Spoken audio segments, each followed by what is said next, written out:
La rubiola congénita, en sí, lo que es la rubiola, ustedes van a encontrar también a esta infección con otro nombre, como sarampión alemán.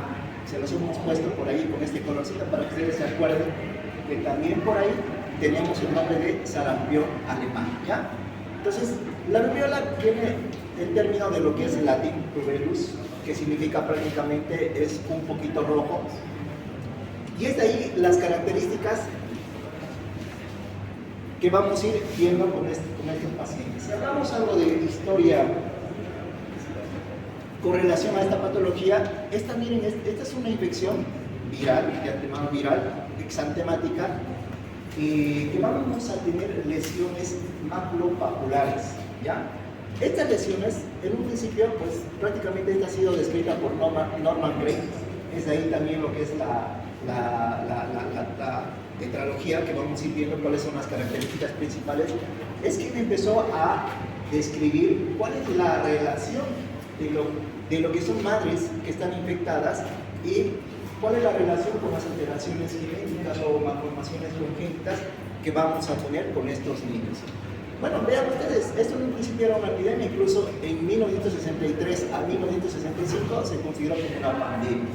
Ustedes se acordarán, van a relacionar tal vez con esto de lo que es el COVID. Creo que nadie se va a olvidar del concepto de pandemia con este suceso o con este evento que hemos pasado, ¿no? Entonces, aquí en este periodo de año tuvimos 12.5 millones de casos globales, 20.000 recién nacidos con este síndrome de rubiola congénita. Miren, trajo 11.000 muertes fetales. Entonces, gracias a lo que es la vacunación, la inmunización, prácticamente se ha ido disminuyendo esto de lo que es la mortalidad. Incluso es más, actualmente ya estamos como tiene que ser una erradicación cero.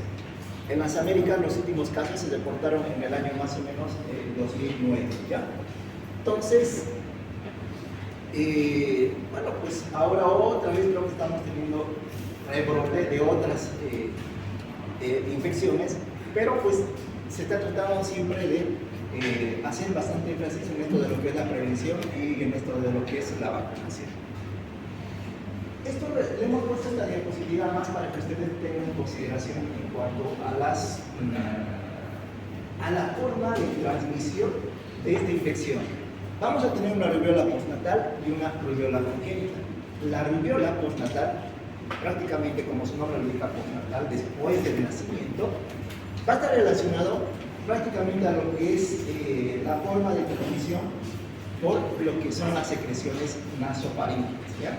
Entonces, vamos a tener aquí lo que son estas gotitas de secreciones nasofaríngeas. Dentro de ellas pues, va a estar este virus y a través de esto pues, vamos a ir permitiendo o vamos a tener lo que es la transmisión de esta infección. Pero, ¿cuál es la forma de transmisión de la rubiola congénita? Esta prácticamente es una transmisión de una forma directa. ¿Por qué? Porque va a ser transplacentaria, porque vamos a tener que ese virus atravesar lo que es la placenta. Entonces, hoy vamos a hablar de esta patología, ¿ya? La rubiola congénita. Veamos, ustedes vean prácticamente si hablamos algo de lo que es etiología. Es un virus que tiene una forma de esfera, mide de 60 nanómetros y ¿qué tiene? Es un tipo de virus ARN, ¿ya? Entonces, que pertenece a la familia Togaviridae, al género Rubivirus. Esta rubiola prácticamente es una enfermedad que se va a caracterizar por dos características. Vamos a tener fiebre, vamos a tener este exantema maculopapular y algunas veces incluso algunos procesos inflamatorios a nivel de lo que son las articulaciones. Ahora, ¿qué nos interesa de esta parte? Nos interesa saber cuál es el riesgo vital que vamos a tener con estos pacientes. Por ejemplo, tenemos acá una madre que tiene su feto por ahí. Tenemos que considerar la edad gestacional de este paciente. 20 semanas va a ser nuestro límite. 20 semanas para atrás y 20 semanas para adelante.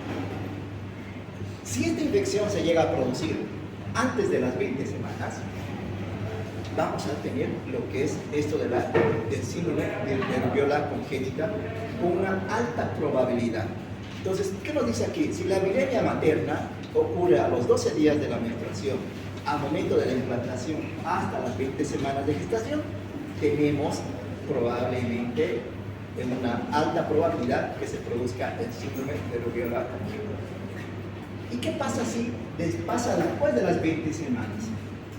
Puede existir esa transmisión, pero la sintomatología de este feto pues, prácticamente va a ser asintomática. No vamos a tener o producir esas malformaciones congénitas que vamos a ir viendo posteriormente en las siguientes clases. Ahora, tenemos otro concepto, ustedes vean, en cuanto más precoz es la infección, más frecuente y grave va a ser el daño fetal. ¿Se acuerdan del mensajito de la toxoplasmosis? ¿Cómo era? A menor edad gestacional, ¿qué teníamos? Era mayor gravedad de la enfermedad, ¿no? A mayor edad gestacional, en la toxoplasmosis, ¿qué teníamos? Una alta probabilidad de que pueda ser contagioso, pero una menor probabilidad de que pueda ser grave. Entonces, miren, pero acá, cuanto menor sea la edad gestacional, va a ser más grave la infección y va a ser más frecuente esa infección. ¿Ya? Entonces, por eso que tenemos que ir viendo las serologías maternas, etc. ¿no? ¿Cuál es la forma de la vía de transmisión? Entonces, como estamos hablando de rubiola congénita, transplacental. Pero recuerden que tenemos también otra forma de la transmisión de esto. Pero ahora vamos a hablar de la transmisión transplacental. Este es un estudio donde nos muestra esto de lo que es la gravedad y lo que es el síndrome de rubiola congénita relacionada a la edad gestacional.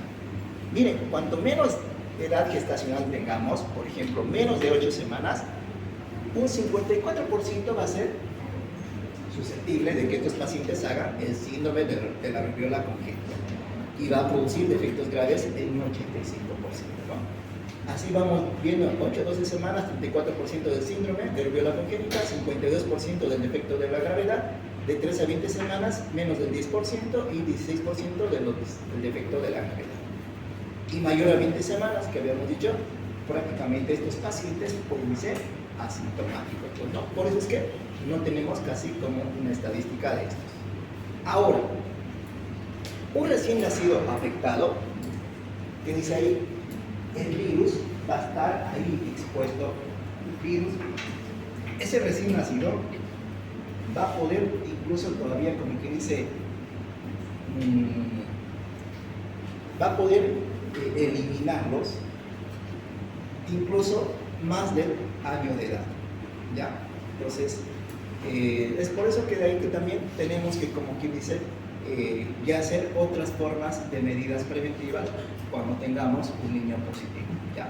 Entonces, ese recién nacido puede exhalar o puede eliminar o puede botar, como quien dice, el virus más de un año de vida. Ahora, ¿cuál va a ser la sintomatología? Miren, ahí tenemos una forma general. En una forma general vamos a ir hablando de que estos recién nacidos, primero, cuando esté en la vida intrauterina, puede llegar a tener una restricción del crecimiento intrauterino, incluso exponernos a un parto prematuro. ¿Qué consecuencia va a tener? Pues una restricción del crecimiento intrauterino puede llevar a un aborto, un parto prematuro puede llevarnos a una muerte, con todas sus complicaciones, etc. En la parte neurológica, vean ustedes, acuérdense de esto, miren que es una microcefalia. Ya les habíamos insistido en la clase, la forma del cráneo, etc., va a estar relacionado con la parte de lo que es el crecimiento cerebral y lo que es prácticamente esto, pues, ¿no? Si hay una microcefalia, vamos a tener un retardo mental. Incluso estos pueden hacer una encefalitis. En el problema auditivo está relacionado con la sordera, en el problema oftalmológico, principalmente relacionado con lo que son las cataratas, pero podemos tener también lo que es una corioretinitis. ¿Ya? En la parte hematológica, relacionados con la anemia hemolítica, alguna plaquetotemia. En la parte hepática, pues relacionados con la ictericia, pero sobre todo con esto, con la hepatoesplenomegalia. ¿Ya? Cardíacas, las miocarditis, pero sobre todo relacionados con lo que es la persistencia del conducto arterioso. ¿Ya? Y entre otros podemos tener también problemas de neumonitis intersticial o algunas lesiones óseas por algunas alteraciones inmunitarias. Ahora, volvemos a recordar que les habíamos mostrado en la anterior clase la tétrada de Greig. ¿Ya? Pues acuérdense la tétrada de Greig. Yo me acordaba de esto, ¿ok? Parece un nombre femenino, ¿no? Entonces, cuando uno se enamora de estos, ¿cómo queda uno? Queda sordo, queda ciego, queda atontado, qué sé yo, y bien enamorado, ¿no? ¿Cómo nos vamos a acordar? Entonces, miren, la tétrada de Greig, el primer órgano que va a estar afectado va a ser a nivel auditivo. El 60-75% de estos niños van a hacer una hipoacusia. Incluso, es más, pueden hacer una anacusia. ¿Ya? El segundo órgano afectado va a ser el oftalmológico, de un 10 a 25%. ¿Ya? Aquí vamos a tener lo que son las cataratas o las retinopatías. Tercero, vamos a tener el retardo mental asociado a lo que es la microcefalia, de un 10 a 25%. Incluso podemos tener también pacientes con una meningoencefalitis. ¿Ya? Y como último, problemas o defectos cardíacos en un 10 a 20%, sobre todo relacionados con la estenosis pulmonar y esto, que es la persistencia del conducto arterioso. ¿Ya? Entonces vamos a ir viendo, acuérdense siempre, tétrada de Greig, para que puedan relacionar. Les hablamos de esto, relacionen ya prácticamente con el diagnóstico de rubiola congénita. ¿Cuáles son los estudios que vamos a hacer? Obviamente nosotros vamos a hacer estudios maternos y vamos a hacer estudios a nuestro recién nacido. ¿Ya? En cuanto a lo que es la parte de lo que es la madre, vamos a hacer los controles de serologías para la rubiola y vamos a hacer estudios serológicos en el recién nacido. Estos dos estudios principalmente, la inhibición de la hemaglutinación y la prueba de ELISA. Entonces, aquí nosotros vamos a tener algo muy importante que definir cuál va a ser nuestro estado prenatal o el diagnóstico prenatal en relación a lo que es la rubiola. El estado inmunitario en la mujer de edad fértil, ustedes recuerdan, ya en la anterior clase hablamos de estas inmunoglobulinas G y M. La G es la que va a estar relacionada prácticamente con esa memoria. Y cuando tengamos una IgG positiva, más o igual de 1/10 o 10 unidades internacionales, vamos a estar refiriéndonos a una infección anterior de la madre. ¿Ya? Pero si esta es negativa, pues vamos a recomendar una vacunación porque prácticamente la madre no tiene esa protección. Pues probablemente no haya recibido la vacunación, etc. ¿no? Y el diagnóstico de la rubiola en una embarazada, pues vamos a hacer con estas dos inmunoglobulinas, la G y la M, ¿no? Entonces, recuerden la G, que nos refiere a algo crónico, y la M, que nos refiere a algo agudo, ¿no? Entonces, ¿qué vamos a pedir a nuestro recién nacido? Ya lo tuvimos a nuestro recién nacido. En nuestro diagnóstico de lo que es la rubiola congénita en estos pacientes, vamos a hacer demostrando esto, ¿no? Buscando estos anticuerpos de IgM. IgM, ¿por qué? Porque queremos saber que se trata de una infección de una infección aguda, ¿no? Y además también vamos a ver esto, la persistencia de inmunoglobulina G, el aumento de la inmunoglobulina G. Entonces, ¿a qué nos vamos a referir? Por ejemplo, miren, aquí tenemos lo que es la excreción viral y prácticamente acá vamos a ir viendo. Durante el embarazo, si la madre llega a infectarse, pues va a formar inmunoglobulinas, que generalmente va a ser la M y la G, pero la G es la que nos va a pasar a nuestro recién nacido, ¿no? durante el nacimiento, al momento de lo que es el nacimiento, vamos a tener una gran cantidad de estas IgG, ¿ya? Pero las cuales van a ir disminuyendo más o menos prácticamente al tercer mes, ya prácticamente vamos a tener una ausencia de estas IgG maternas, pero nuestro niño va a empezar a producir sus propias IgNs y su propia IgG. Entonces depende de en qué momento este recién nacido se contrajo esta infección viral. Si fue en el primer trimestre, en el segundo, en el tercero, entonces de acuerdo a eso, pues vamos a tener las lesiones y vamos a tener la producción de estas inmunoglobulinas. Entonces tenemos por acá, partimos por acá, vean ustedes prácticamente el pico máximo va a ser más o menos a los 3 meses, donde vamos a tener una gran producción de IgMs y la misma que va a ir disminuyendo y va a ir perdiéndose más o menos un poquito más allá del año de edad, ¿no? Mientras que las IgGs del niño va a ir aumentando recién al momento del nacimiento. ¿Por qué? Porque prácticamente aquí se van a estar activando estos y van a estar llegando a su límite máximo más o menos al año de edad, y ahí vamos a tener esa inmunidad, como que dice, inmunidad permanente que va a dejar esta infección. Es de allí que nosotros vamos a ir, como quien dice, solicitando los exámenes complementarios para poder hacer el diagnóstico, ¿ya? Entonces, aquí vamos a ir viendo definiciones. ¿Cuándo vamos a decir caso sospechoso de rubiola? Un caso confirmado de rubiola congénita. Sospechoso si tenemos estas características de las malformaciones congénitas. Si se trata de un niño menor de 1 año, vamos a buscar. El niño tiene catarata, tiene algún problema cardiológico, tiene un problema o tiene la madre tiene algún antecedente de tener algún laboratorio por ahí con rubiola confirmada o alguna sospecha de rubiola, entonces vamos a denominarlo como una rubiola sospechosa, ¿ya? Pues confirmada, obviamente ya su nombre ahí lo indica, ¿no? Nosotros vamos a tener la identificación de este virus, ¿no? Vamos a tener la identificación de lo que son los anticuerpos IgM de la rubiola, o que el aumento del título de esos anticuerpos IgG de la rubiola estén, como quien dice, en ascenso en 2 muestras que vamos a solicitar. Y el aislamiento del mismo y la PCR positiva, ¿no? La proteína C reactiva positiva para este virus. ¿Cuál es el tratamiento específico para esto?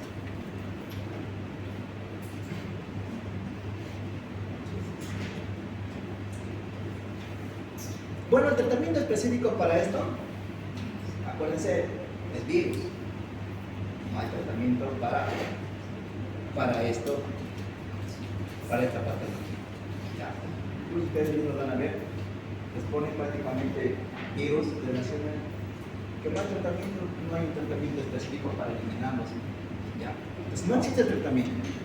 ¿Qué vamos a hacer con este niño? Prácticamente lo que vamos a hacer va a ser el tratamiento de soporte con medidas, como quien dice, corregir o por lo menos aliviar a este niño de esas malformaciones congénitas que van a estar asociadas, ¿no? Entonces, corrección de las malformaciones congénitas. En este punto nosotros vamos a investigar también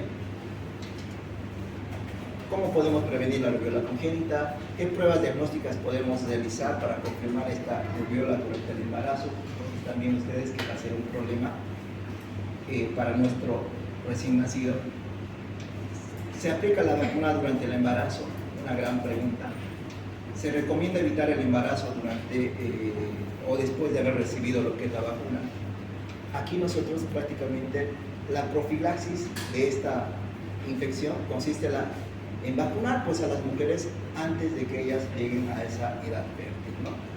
Pero no durante la gestación, ni en los 3 meses previos al embarazo, porque ustedes están viendo que podemos tener grandes malformaciones congénitas a menor edad gestacional, ¿no?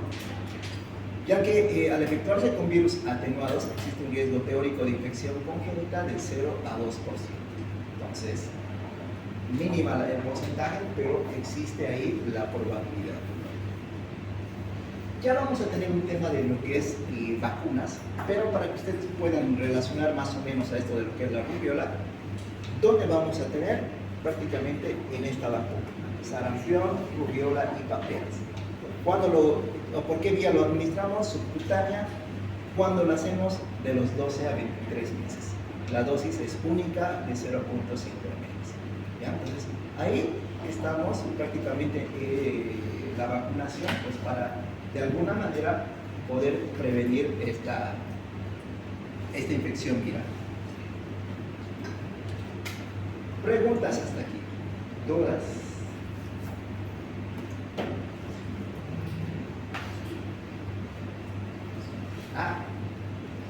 Entonces vamos a ver ahora de lo que es la sífilis. ¿Ya?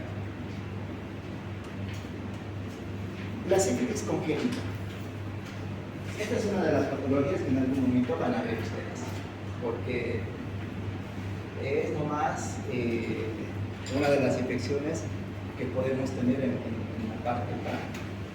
Tal vez la rubiola congénita, la anterior que vimos, tal vez no la vean.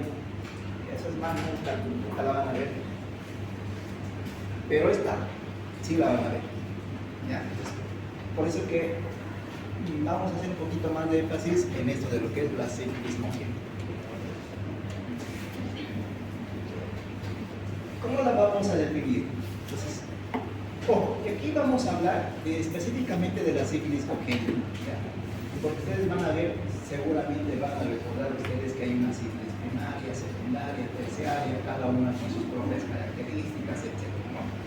Pero aquí en la parte de lo que es la transmisión congénita, vamos a hablar mucho de esos puntos, pero vamos a ir asociándolas más o menos a algunas características de estas.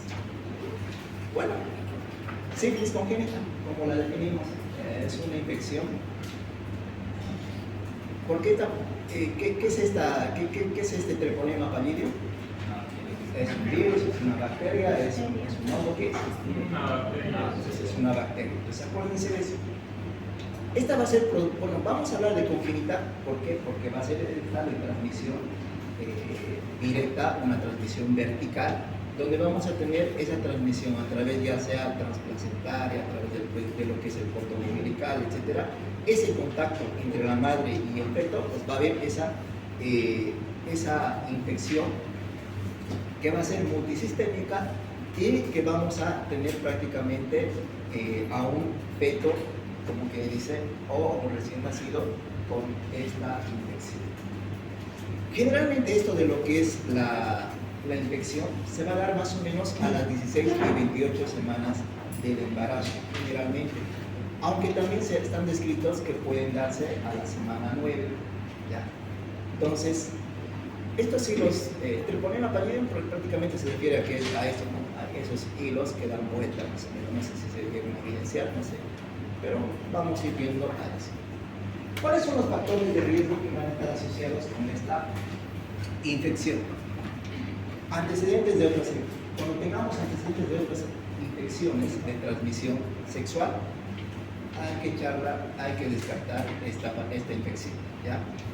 Embarazos no controlados, problemas con drogadicción, parejas inestables o parejas, múltiples parejas, etc. Entonces, debemos investigar que la serología materna pues, sea negativa, ¿no? Esta falta de control prenatal, fracaso del tratamiento prenatal, el diagnóstico sin tratamiento y el tratamiento incompleto, también de alguna manera hacen de que se constituya como factor de riesgo. ¿Ya? ¿Cuál es la incidencia? De 2 al 10%. Aquí vamos a ir viendo algo muy importante. Entonces, ya sabemos, ¿cuál es la forma de transmisión? Vía transplacental. ¿Cuál va a ser la probabilidad de que nosotros tengamos esta transmisión? Por ejemplo, estos pueden producir un aborto espontáneo del 2 al 9%, pueden producir óbito fetal del 20%, pueden producir un parto prematuro, muerte perinatal, y también podemos tener 21% de los lactantes infectados, ¿no? Y el 19% pueden ser sanos. Pero en esta lámina quiero que ustedes recuerden esto. ¿Dónde vamos a tener la mayor probabilidad del riesgo de la transmisión materno-infantil? va a ser cuando esa madre esté en este periodo, la sífilis primaria. ¿Ya? Entonces, esto es prácticamente la definición en la madre: sífilis primaria, secundaria, latente precoz, latente tardía. Pero de esta nos va a interesar, si la madre está en un periodo como es la sífilis primaria, es donde vamos a tener un mayor riesgo de transmisión materno-infantil, 70 al 100%. Luego va bajando secundaria 67%, ya una latente tardía un 10%. ¿Ya? Entonces vemos aquí prácticamente que la sífilis primaria o secundaria prácticamente van a producir en un 50% a un aborto, van a producir un 50% una sífilis congénita, ¿no? Y con sus otras características, pero de aquí quiero que se acuerden de esto. ¿En qué momento vamos a tener una mayor transmisibilidad de lo que es esta bacteria materno-fetal? 70-100% en la etapa de la sífilis primaria materna. ¿Cómo la vamos a clasificar? Aquí la definición de sífilis congénita nos dice que son todos los recién nacidos o aquellos abortos espontáneos o mortinatos de una mujer con sífilis materna que no ha recibido tratamiento adecuado. Aquellos recién nacidos o niños con BDRL o RPR títulos superiores a 4 veces a los maternos. ¿Ya? En este punto quiero que ustedes recuerden, esto es muy importante: BDRL o RPR títulos superiores a 4 veces a los maternos. Entonces, generalmente nosotros ahí... No hay pizarra, no hay pizarra. Bueno, ya lo sacaron. En el estómago. Bueno, generalmente ustedes van a ver, por decir, nos van a reportar 1 en 4, y ahí ¿qué nos dice? Que tiene que ser superior a 4 veces al materno. Que la mamá dice que la serología del BDRL es 1 en 4. ¿Cuánto tendría que estar en nuestro recién nacido? 16. Si dice 4 veces superiores a la materna, ¿cuánto tiene que ser? Aunque es muy bajito el 4, pero ya para que ustedes no se les complique multiplicar. ¿Cuántas veces? Multiplico por 4, ¿no? 4 por 4. 16. Si mi niño sale 1 en 16, pues ya tengo que empezar a sospechar de que eso está alterado, y ya probablemente, según lo que es la conducta, vamos a pensar en darle un tratamiento específico al ser humano, ¿no? Pero recuerden, títulos superiores a 4 veces al materno. Aquí vamos a ir viendo también esto de los periodos. ¿Cuándo vamos a hablar de una sífilis congénita temprana y congénita tardía? Entonces, aquí estamos hablando, por si acaso, temprana, congénita temprana y congénita tardía. No estamos hablando de primaria, sífilis primaria, secundaria, terciaria y más. Temprana, acuérdense de este número 2. Antes de los 2 años, vamos a hablar de una sífilis congénita temprana. Después de los 2 años, vamos a hablar ya prácticamente de una congénita tardía. ¿Ya? Ahora, por si acaso aquí también, esto es importante, algunas veces les preguntan en los exámenes de la residencia, ¿cuáles son las características o la clínica de una sífilis congénita temprana? ¿Cuál es la clínica de una sífilis congénita tardía? Ustedes van a relacionar, cuando hablamos de temprana, acuérdense de algo generalizado, ¿no? Es muy específico, pero la característica más relevante en estos pacientes va a ser esto: la hepatomegalia, seguida de una esplenomegalia, posteriormente una ictericia. Estos pacientes pueden tener alteraciones hematológicas como anemia hemolítica, hematocitopenia, pueden producir pueden hacer algún proceso inflamatorio por ahí, una hepatitis, una adenopatías, etc. ¿Ya? Aquí tenemos características o lesiones cutáneas, lesiones óseas, lesiones oculares, viscerales del sistema nervioso central. En lesiones cutáneas, generalmente la que vamos a ir viendo acá es una rinitis, erupciones maculopapulares, y también vamos a tener algún tipo de secreción sanguinolenta. En óseas, la que más va a estar relacionada es esta periostitis y esta osteocondritis, ¿ya?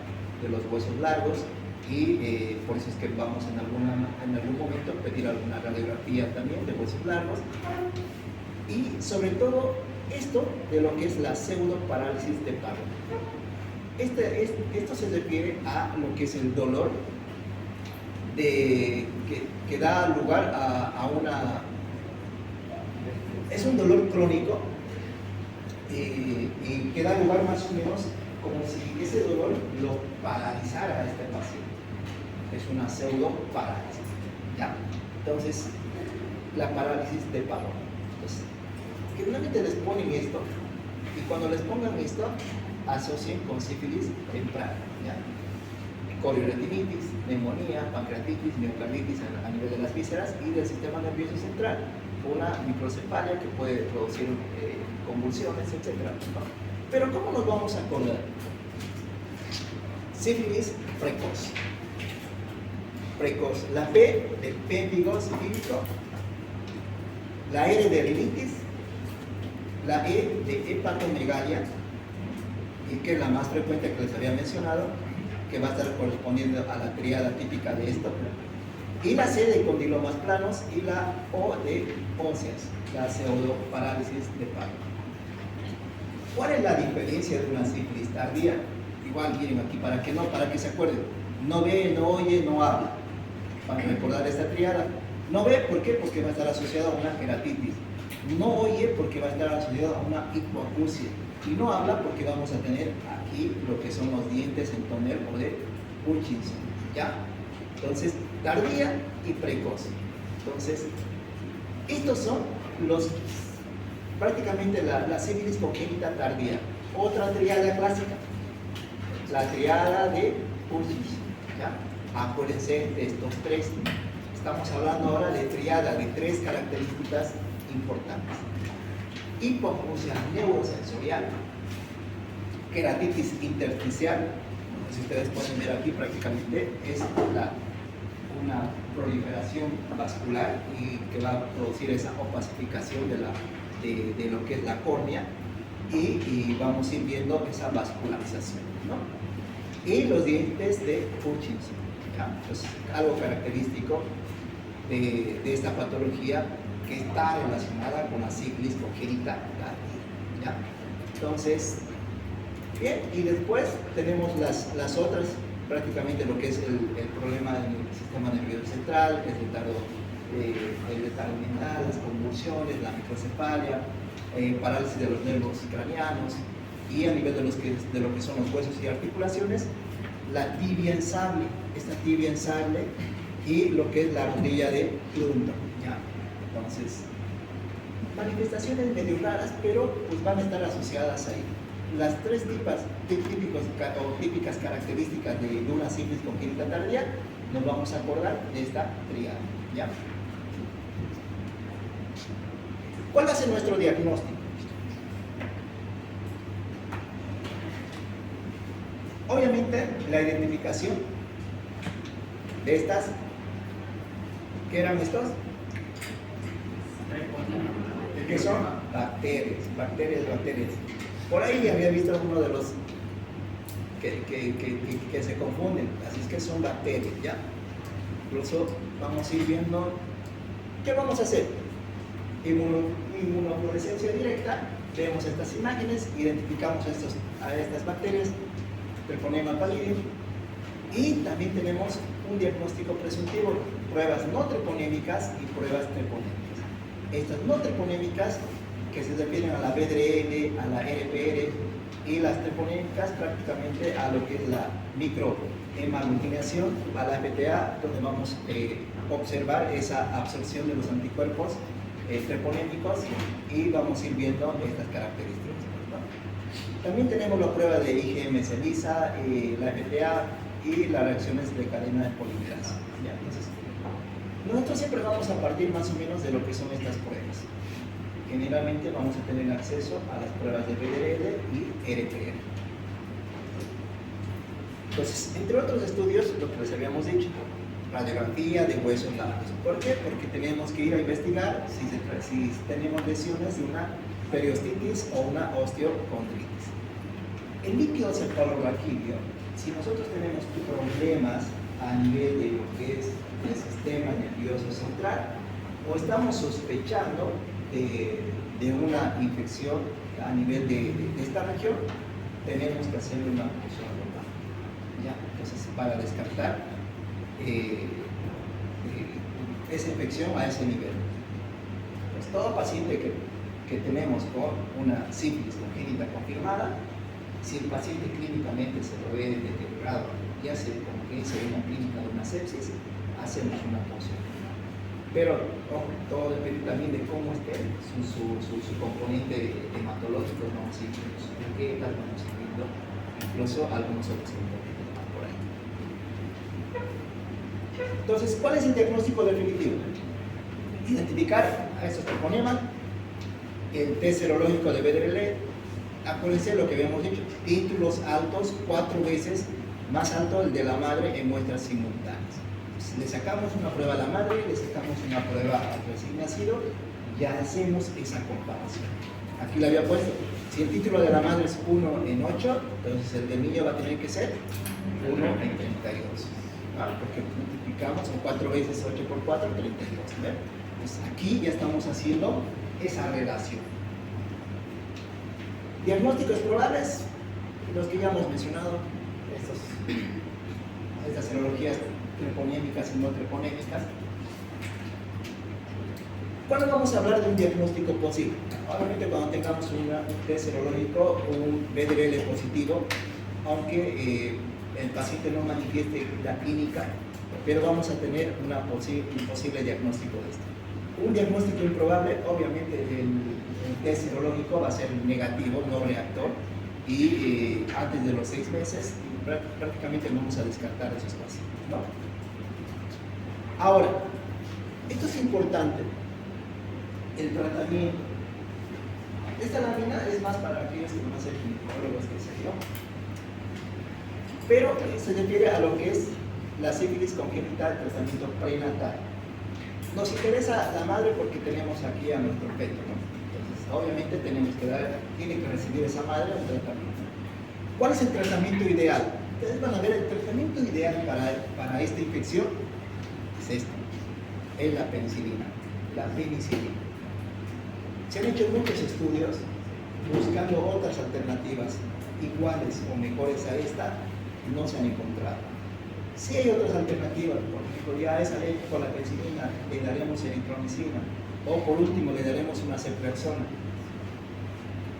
Tienen un efecto, pero sí, pero no comparado a lo que es la penicilina. Por eso el tratamiento ideal es la penicilina. Ahora, incluso por eso dice que no existen tratamientos alternativos con una eficacia probada, por tanto en las embarazadas alérgicas deberá intentarse la desensibilización. ¿Es un riesgo para la madre? Sí, es un riesgo, pero en algunos lugares intentan hacerlo, sobre todo en esos países que tienen una alta probabilidad o alta demanda o alta infección con esta patología. ¿Ya? ¿Cuál va a ser el tratamiento? Tenemos que considerar si es una sífilis precoz o si es una sífilis latente. Antes de empezar, ¿cuántas penicilinas conocen ustedes? Penicilina, sódico ya. Penicilina, potasio, procaínica, potasio, penicilina, las 3 principales que vamos a ir, como dice, hablando, sódica, procaínica y benzatina. En estos es importante que ustedes recuerden esto de las penicilinas, ustedes van a ver el pan de cada día. Pero ustedes tienen que saber cuál se administra por intramuscular, cuál se administra endovenoso, porque no todos se administran intramuscular, no todos se administran endovenoso. Sabiendo esas características o desconociendo esas formas de administración, podemos llegar a producir serios problemas en el paciente. Entonces, una de ellas que se administra intramuscular es la penicilina G-benzatina. ¿ya? Intramuscular. ¿Cuánto le vamos a dar? Le vamos a dar 2.400.000 unidades internacionales en 2 dosis durante 2 semanas. Por ejemplo, hoy me llegó el paciente, hoy le voy a colocar sus 2.400.000 unidades internacionales intramuscular. Siempre deben ustedes poner previa prueba de sensibilidad, a pesar que te ponen y te percuren y te digan no soy alérgico, o siempre me pusieron, siempre pongan ustedes eso, porque podemos tener algún tipo de reacción. ¿Ya? Entonces, hoy nos llegó el paciente, tenemos ese diagnóstico, le colocamos hoy esa dosis y le citamos para la próxima semana. El próximo martes me viene a saber y le colocamos su segunda dosis. Listo, ahí queda el tratamiento. Pero cuando vamos a tener una sífilis latente mayor a 1 año, igual seguimos con la penicilina G benzatínica, la misma dosis, 2.400.000 unidades internacionales, intramuscular, cada semana durante 3 semanas. O sea que aquí tenemos 3 dosis. Hoy martes, que lo vi, como la primera, la segunda va a ser el otro martes, la tercera va a ser el otro martes. 3 dosis. ¿Ya? ¿Cuándo estamos? En una sífilis latente. Bueno, aquí, para considerar si es alérgico, podemos optar por la ceftriaxona. ¿Ya? Ahora, cuando tengamos asociado a esto, a una neurosífilis, aquí, miren, ¿qué le estamos indicando? Estamos indicando benzatínica. Ya neurosífilis ya es cosa seria, ¿no? Estamos prácticamente ante una infección del sistema nervioso central. Entonces, ¿qué le vamos a colocar? Ya lo vamos a hacer intramuscular, vamos a hacer endovenoso. Como les dije, no podemos administrar esto intramuscular, pues tenemos que buscar otra. La penicilina G sódica, de 3 a 4 millones cada 4 horas endovenoso durante 10 a 14 días, o una penicilina procaínica, 2.4 millones al día durante 10 a 14 días. ¿Ya? Entonces, el paciente seguramente va a estar internado, va a estar ahí con su endovenoso. Esto es para los ginecólogos. Esto es lo que nos va a interesar a nosotros saber. Pero antes de entrar a lo que es el tratamiento, las normativas, esto lo sacamos de estas normativas, por si acaso son las normativas del Ministerio de Salud y de alguna manera hay que cumplirlas, ¿no? El último es el del 2017, no se ha vuelto a sacar otro. Pero en esa normativa, ¿qué nos dice? ¿A quiénes vamos a tratar? ¿A qué niños vamos a tratar? Cuando tengamos una evidencia clínica de la sífilis congénita, iniciamos tratamiento. Cuando el paciente está asintomático, pero la madre no recibió un tratamiento adecuado para la sífilis materna, tenemos que darle tratamiento a nuestro recién nacido.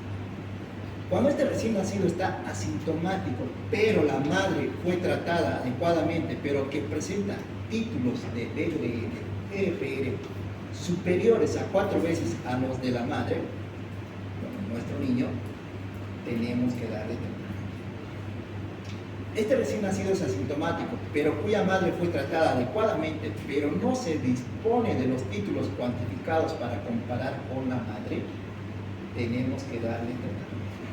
¿Ya? Entonces, estas son las condiciones en qué momento vamos a decidir iniciar el tratamiento a nuestro recién nacido.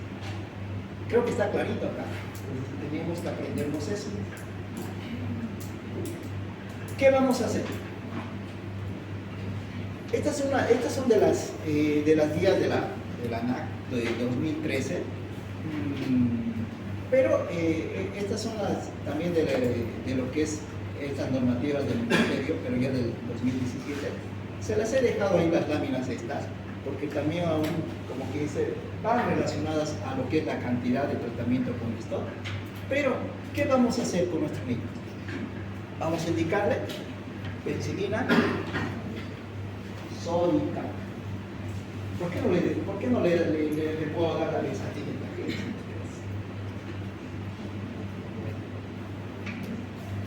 Porque también le puede pegar bien, ¿no? Si la penicilina benzatínica mata a estas bacterias, ¿por qué no le puedo dar? ¿Qué dice? Porque otra vez a la barrera. Otra vez. Ya, pero ¿por qué más? ¿Quién de ustedes se ha puesto alguna vez por primera vez aquí? Seguro que todos alguna vez se han puesto. ¿Nadie? Son bien sanos.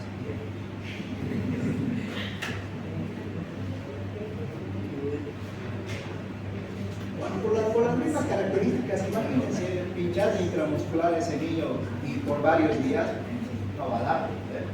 Entonces, hay que darle nomás endovenoso. Pues, ¿cuál vamos a utilizar? Penicilina sódica. ¿Cuánto es la dosis? 50.000 unidades internacionales kilogramos cada 12 horas. En total, si le estamos dando cada 12 horas, pues 2 veces al día, ¿cuántas dosis en total el niño va a recibir?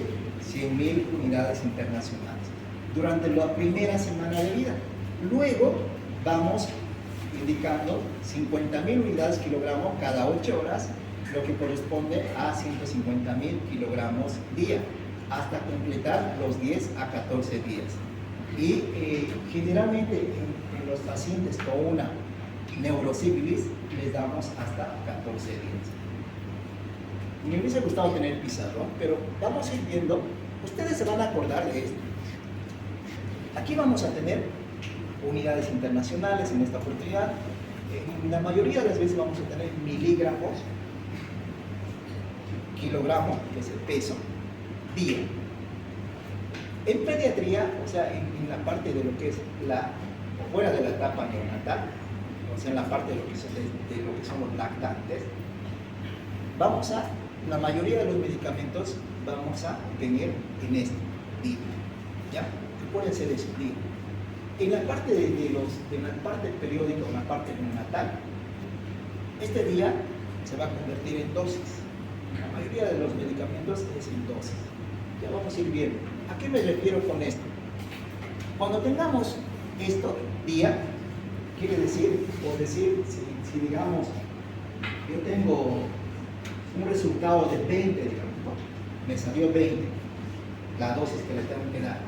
Pero me dice ahí día, yo quiero repartirlo o quiero indicarlo cada 8 horas o cada 12 horas, en este caso digamos cada 12 horas, ese 20 tengo que dividirlo entre 2, porque me dice cada 12 horas. Tengo que dividirlo entre 2, porque dice día. Pero cuando diga dosis, ese resultado de los 20 no lo voy a dividir. Independientemente que me diga cada 8, cada 12, no lo voy a dividir. ¿Ya? Entonces ya vamos a ir viendo, cuando vayamos viendo lo que son la dosificación de medicamentos, más o menos vamos a ir viendo eso. ¿Ya?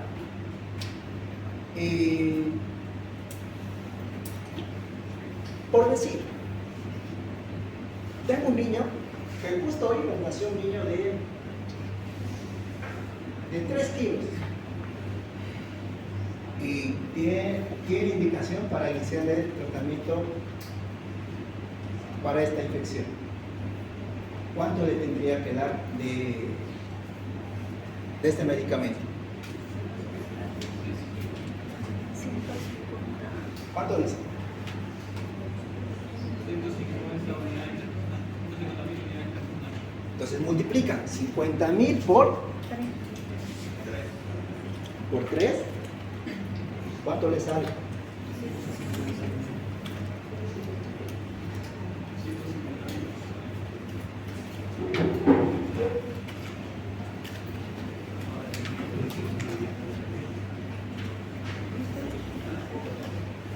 Bueno, yo también no soy nada así sin calculadora. Todos fuimos con calculadora, ya nos hemos acostumbrado. Entonces ustedes como sus compañeros dicen 50.000, multiplicamos 50.000 por 3 es 150.000. Entonces, ¿aquí qué te dice? Aquí no te dice día, digamos, es más que todo así como dosis. Yo le daría a este niño 150.000 unidades internacionales endovenoso cada 12 horas. Pero si yo quiero indicarle, como dice acá, o en unidades internacionales kilogramo día, quiero indicarle así, Prácticamente este niño, si vemos, si estamos en la primera semana, por ejemplo, ustedes calculen estos, de 100.000 unidades internacionales, kilogramos día, repartidas cada 12 horas, ¿cuánto les va a salir? Multiplicamos 100.000 por 3, le sale 300.000, ¿no ven? Pero ¿qué nos dice aquí? Nos dice día. ¿Cada cuánto? Cada 12 horas. Entonces, si es día, la vamos a dividir. Dividir entre 2, lo mismo nos sale, 150.000. Bueno, entonces, para que no se pierdan y para que más o menos vayamos, como que dice, aprendiendo a dosificar, vamos a ver la siguiente. Nuestro niño ya tiene 8 días. ¿Cuál va a ser su indicación de este mismo medicamento? Tiene 8 días y pesa, sigue con 3, se mantuvo con 3. ¿Cuánto va a ser la dosis? ¿Cómo va a ser su indicación? Le escriben en su cuadernito. ¿Cómo van a indicar ustedes? Primero, escribimos el nombre, penicilina sódica, cuánto le vamos a colocar, por qué vía le vamos a colocar y cada cuánto le vamos a colocar. ¿Quién se anima a mostrarme su cuaderno? Tiene 8 días.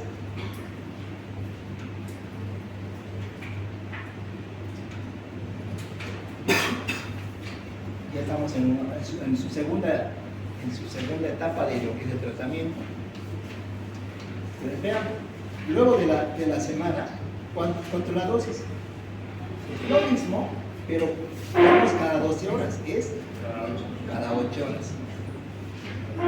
¿Cómo sería su indicación? A ver quién me muestra. ¿Qué les dije? Primero pongamos el nombre, penicilina sódica, multiplicamos 50.000 por 3, 150.000 unidades internacionales. ¿Por qué vía le vamos a colocar? Endovenoso. ¿Cada cuánto? Cada 8 horas. ¿Listo? Esa sería tu indicación. Ya en la primera vas a ver ya qué tienen que hacer. Obviamente, ya antes ya le hicieron la prueba de sensibilización y todo eso. Ahora, la ANAC del año 2013 nos dice, maneja estas dosis. Es más o menos casi igual como esta, o sea, es más o menos igual.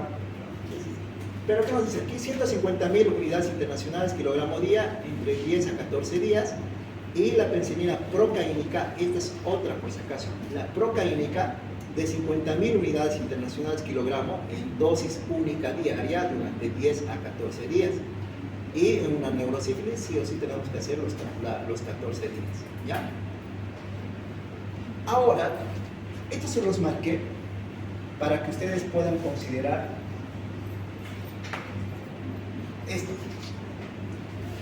Niños asintomáticos que nacen de madres con sífilis tratadas de forma adecuada, recibió su tratamiento esa madre, pero dicen los títulos de RPR o BDR son similares o inferiores a los de la madre, se recomiendan administrar una sola dosis de penicilina benzatínica de 50.000 unidades kilogramo de peso, independientemente del tratamiento recibido por la madre y sin necesidad de realizar pruebas adicionales.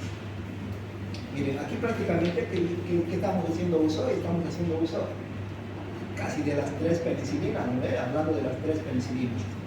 La sódica, la procaínica y la benzatínica. Últimamente están en eso. O sea que uno a veces se queda con la duda si le doy o no le doy tratamiento, y había esa discrepancia. Pero ¿qué nos dice esta normativa?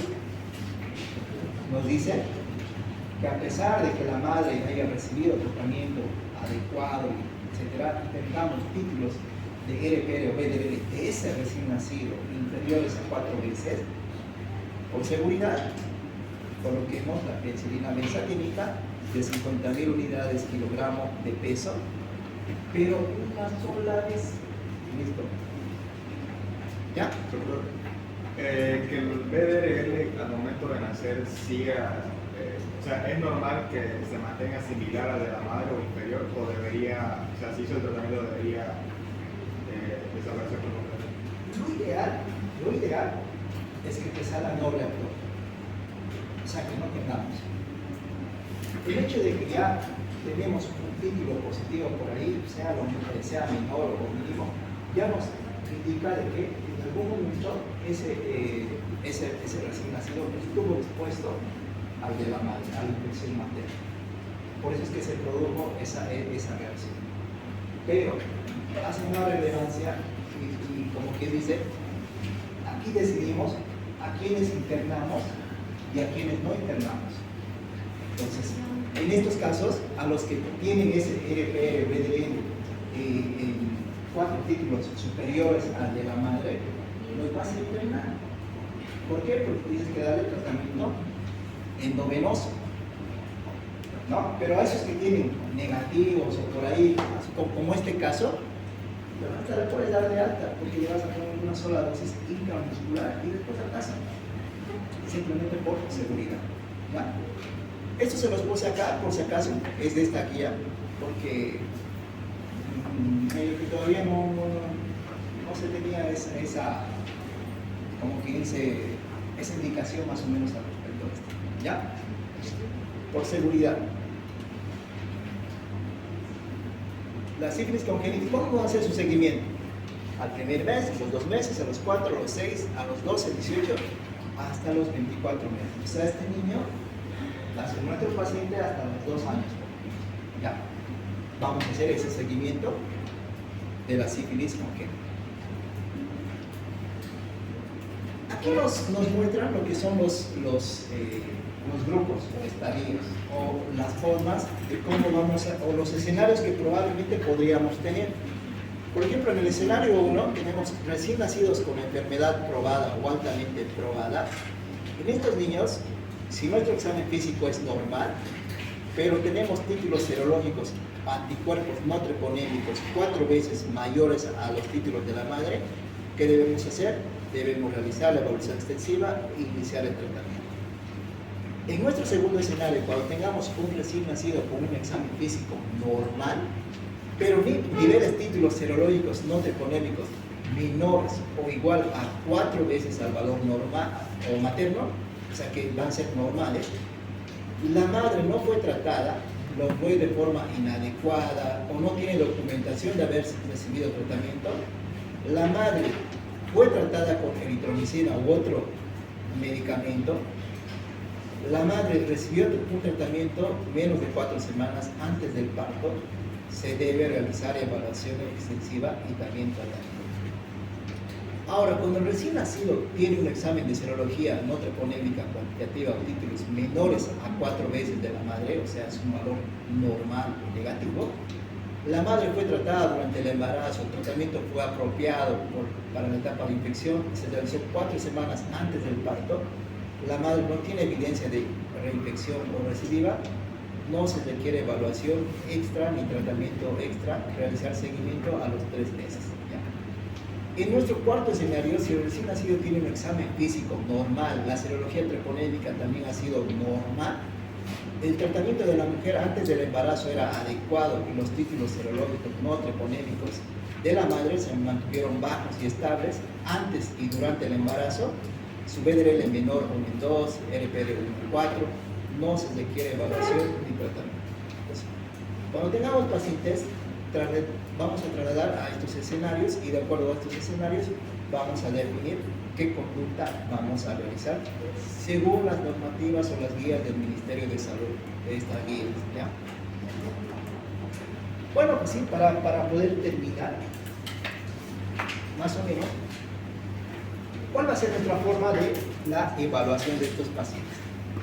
Obviamente todos quisiéramos a estos niños, recién nacidos sanos, pero en algún momento nos va a tocar tener a estos niños que clínicamente van a presentar esa manifestación de esta infección.